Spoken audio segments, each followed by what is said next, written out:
Conduct competency assessment. Establish context and purpose of assessment. The assessor must familiarize himself with the qualification or unit of competency to be assessed. Ensure that the assessment site complies with the relevant occupational health and safety requirements. Ensure that assessment resources are available. The assessor must ensure that the tools, equipment, and facilities are ready and available in the assessment site before the assessment starts. A checklist of tools, equipment, and facilities must be on hand to help assessor monitor the availability and completeness of tools, equipment, and facilities. The checklist of tools, equipment, and facilities is included in the assessor guide. Plan and prepare the evidence gathering process. The assessor should receive assessment package composed of the following: 1 copy of assessor guide, specific instruction to the candidates, competency assessment results summary, written report, written test, answer sheet, written sheet that according to the methods assessment to be used in the corresponding to the number of candidates. Prefer the candidates. The assessor should introduce herself. Good day everyone. I am Rosana Catigaria, an accredited competency assessor in Barton Agency. Acknowledge the presence of processing officer, assessment center manager, and tester representative. I would like to acknowledge the presence of our processing officer, Mr. Richie Agnal. Assessment Center Manager is Radio Diana Elizabeth. And to our tester representative, the provincial officer, Ms. Elisa Comanza. You do not have to worry about their presence because they work here to oversee the conduct of competency assessment and to check if the conduct is in accordance with prescribed competency assessment methodology and procedures. They will not assess you. Checking attendance and identity of candidates and collect the admission slip. So before we start, please submit your admission slip.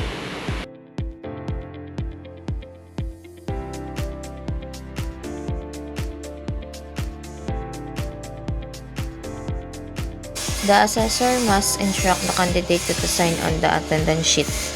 Once I call your name, please acknowledge by raising your hand and sign the attendance sheet. Ms. Elisa Comanza.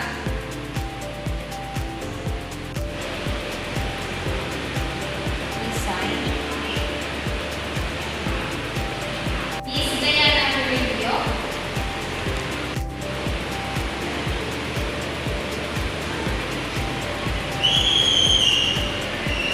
Present to the candidate an accomplished application form with a self-assessment guide explain significance. I have here with your accomplished application form and self-assessment guides. So this is an indicate that you know and can perform all the units of competency, enumerate for bartending and C2. These are the proof that you are willing and ready to undergo the assessments. Conduct orientation to the candidates. The assessor must explain the context and purpose of the assessment.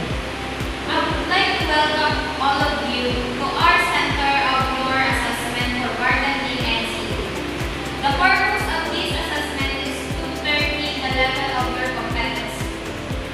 The qualification or units of competency to be assessed. Today, I am going to administer competency assessment for bartending and C2.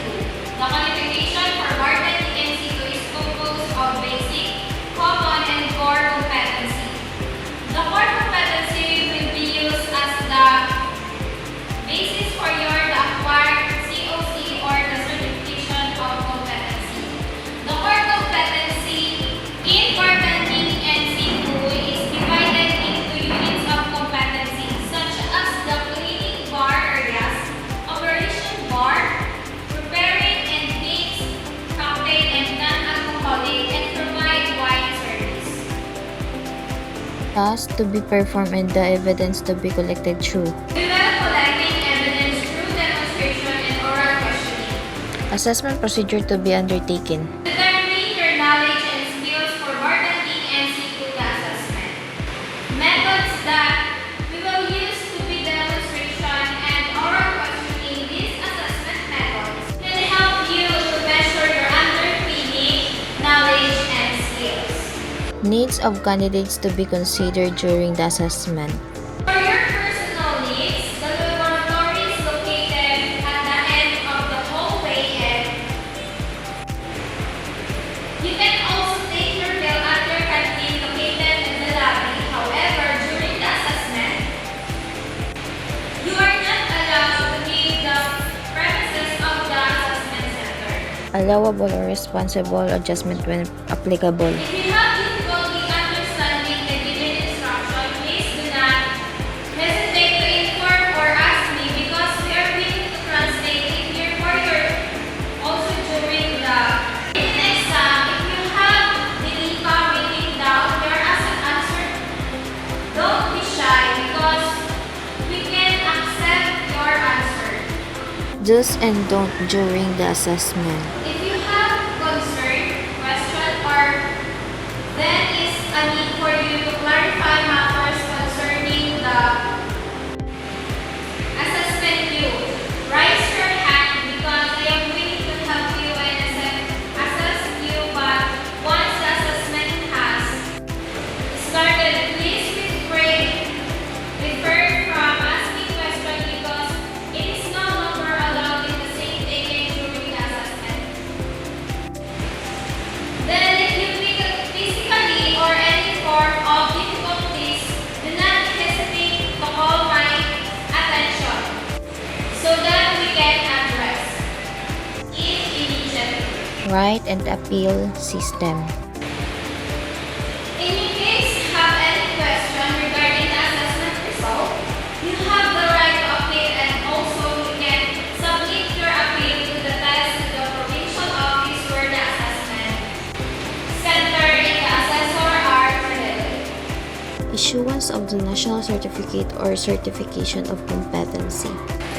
For the issuance of the national certification and certificate of competency, the AEC or assessment center manager shall inform you where you can claim your national certification within 5 working days after the assessment.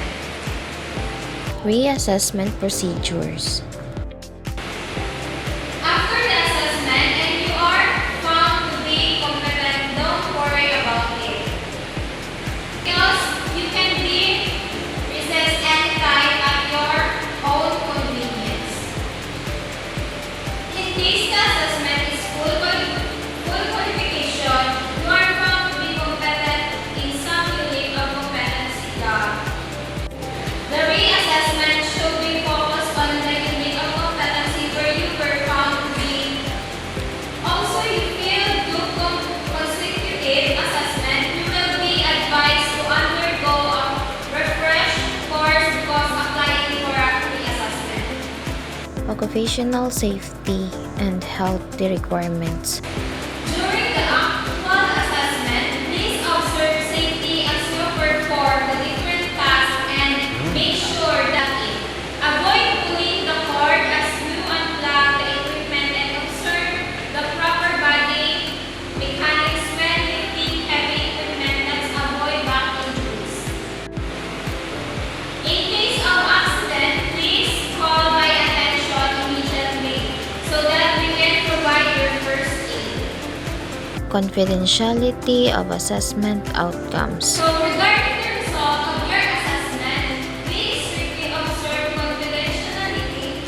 This is to ensure your integrity that results are only made available to authorized personnel and to the institution where you had your actual training in relationship or relation to this the assessment.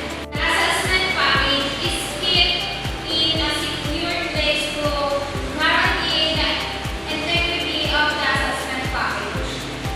Provide each candidate a copy of the specific instruction to the candidates. If you don't have any question or clarification, then I'm going to distribute this specific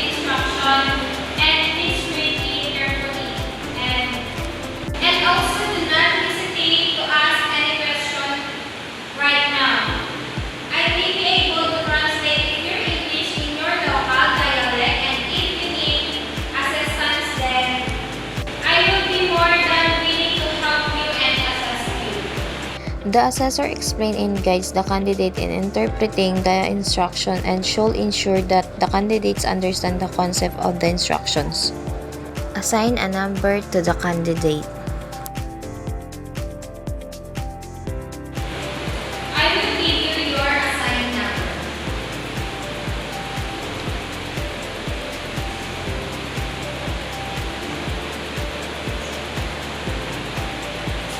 Instruct the candidates number 1 to proceed to the assessment area while the other candidate is standing in the waiting area. Okay,